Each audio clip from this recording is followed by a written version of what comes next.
Cozy comfort meals start with pasta, and these easy stuffed shells are cheesy and magical. Super simple to make. Let me show you how. Hey everybody, I'm Kelly with the Suburban Soapbox, and today we are making my favorite ricotta stuffed shells with spinach. You can leave the spinach out, but I wanted to make them a little healthier.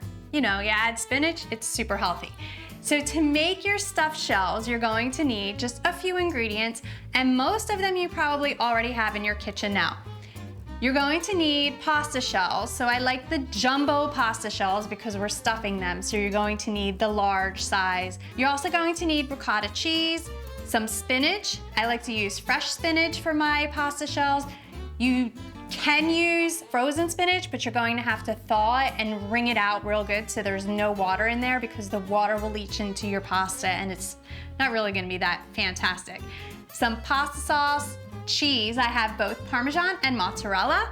And then you're going to need 1 beaten egg, some garlic powder, onion powder, nutmeg, and Italian seasoning, and also a little bit of salt and pepper just to season that cheese mixture. Ready? Let's go. Okay. So to start your filling for your pasta shells, you're going to take your ricotta cheese, and we're just gonna dump this into a mixing bowl. And to that, we're going to add half of the mozzarella. So you have 2 cups of mozzarella cheese here. We're going to add about half of that. And then you wanna save some to put on top to bake in the oven. And then we're going to add our Parmesan cheese. And I also like to leave like a little bit just to sprinkle on top. Next, we're going to add our seasoning. So onion powder, nutmeg, garlic powder, and Italian seasoning. And then also your beaten egg. So we're just gonna swirl that over top. And we're going to chop up, just a rough chop, your spinach. So I have a cutting board and then our spinach. And I just like to run my knife through this a few times. Kind of with like tiny bite-sized ribbons in here. And it's okay if you have some large pieces in here, it will just kind of wilt down once it's in the cheese. And then you stuff your shells. So just add that to the cheese mixture, and we're just gonna mix it all together. If you're not a fan of nutmeg, please don't leave it out. You won't even know it's in there. It just kind of adds like a nice spice flavor to the creaminess of the cheese. It's not overly powerful at all.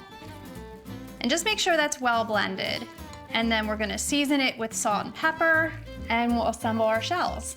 So to start your stuffed shells, before we assemble, this is just like a regular disposable pastry bag. So I use them for like cake decorating and to make candies and stuff, but they're also amazing for filling things. So I like to take this disposable pastry bag and I just put it in a glass,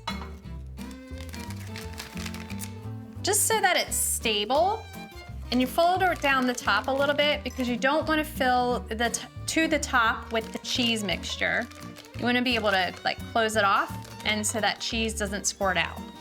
And then you're just going to take some of the cheese and fill it into this bag. All right, so now that we have some of the cheese mixture in the pastry bag, we're going to spread a little bit of the sauce, about half the sauce, in the bottom of the dish, kind of like a little bed for your stuffed shells. And this will make sure they're nice and saucy on all sides. And I forgot to do this, but it's really helpful if you coat this baking dish with some cooking spray. And you can use like a homemade marinara sauce or just your favorite jarred sauce, but I have some really great spaghetti sauce and marinara sauce recipes that are super simple. You can make them in about 20 minutes if you want to make it from scratch. That's not a bad idea either. We cooked our pasta shells to al dente. So they were cooked for about 7 minutes. And then I drained them and coated them with olive oil. This is something you can do the night before to make things a little bit easier. And so they're super pliable and ready to fill. We're just gonna take our cheese mixture,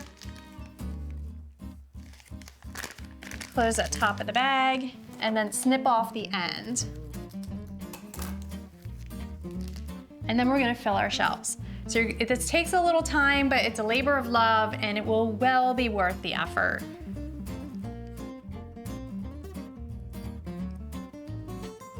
So just pipe it in a little bit. And you don't want to overfill them.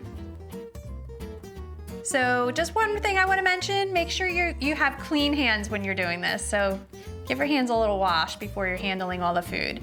I know the oven temperature is 375 and it probably will kill any germs, but better safe than sorry.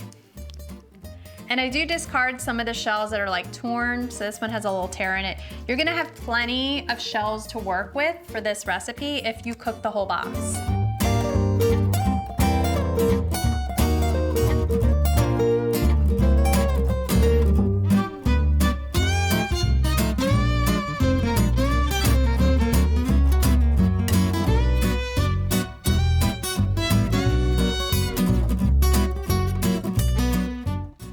So I'm just gonna finish this last one and put it in its little sauce bed. And one thing I wanted to mention, if you don't have a pastry bag or you don't feel like buying them, if you have a Ziploc bag, that will work too. Or you can just use a spoon. That's just gonna take a little more time. This is like a little more efficient by using the pastry bag and a little less messy. So now we're gonna take the rest of our sauce and you're just gonna spoon it right over top of the shells.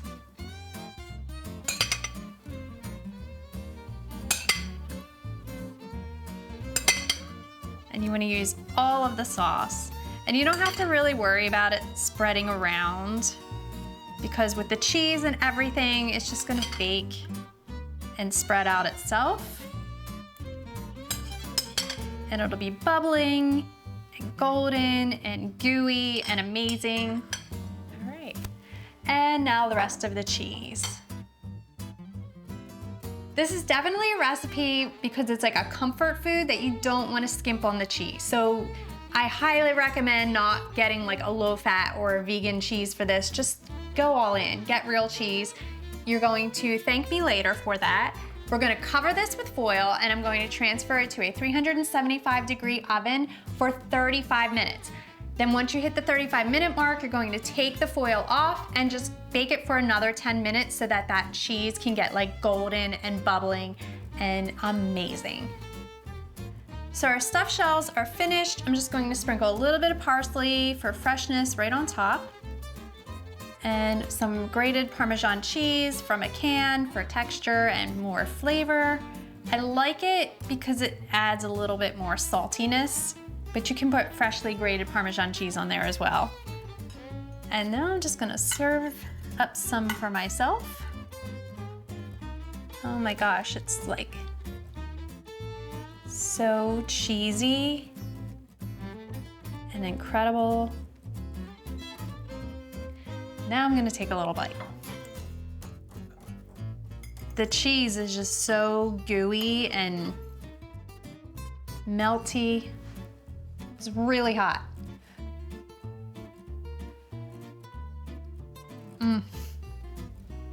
It's creamy and cozy and melty. All the flavors just blend so well together. So amazing, super easy.